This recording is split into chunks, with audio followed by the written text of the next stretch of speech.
Hello everyone, welcome back to my mini vlog. ఈరోజు Monday, but మా బేబీకి మా హస్బెండ్కి హాలిడే అనమాట. సో అందుకని చెప్పేసి మేమైతే మా ఇంటి దగ్గర ఉన్న ఒక మాల్కి వచ్చాము మూవీ చూద్దామని చెప్పేసి. మా బేబీ పుట్టిన తర్వాత ఇది నేను రెండోసారి మూవీకి రావడము. మా బేబీ ఆ డార్క్లో ఉంటుందో ఉండదో అని ఎప్పుడు వచ్చేదాన్నే కాదు. సో చాలా సంవత్సరాల తర్వాత ఇదే రావటం. మా బేబీని ఫుడ్తో ఎంగేజ్ చేద్దాం కాసేపు అని చెప్పేసి ఫుడ్ అయితే తీసుకొని లోపలికి వెళ్ళాము.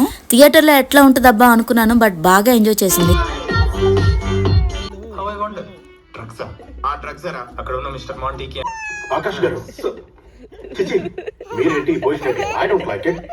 చూసారా, త్రూ అవుట్ నవ్వుతూనే ఉంది, బాగా ఎంజాయ్ చేసింది. ఇప్పుడైతే మేము ఇంటికి వెళ్ళిపోతున్నాము. కిందకి వెళ్దాం కదా అనుకుంటే దారిలో తనకేవో డాల్స్ కనిపించినాయి. అక్కడ ఈ కార్ నచ్చిందంట, తీసుకుంది. బేబీతో ఈ మూవీ ఎక్స్పీరియన్స్ అయితే సక్సెస్ అయింది. మేబీ ఫ్యూచర్లో మళ్ళీ ట్రై చేస్తా. ఇప్పుడైతే మీరు లైక్ అండ్ సబ్స్క్రైబ్.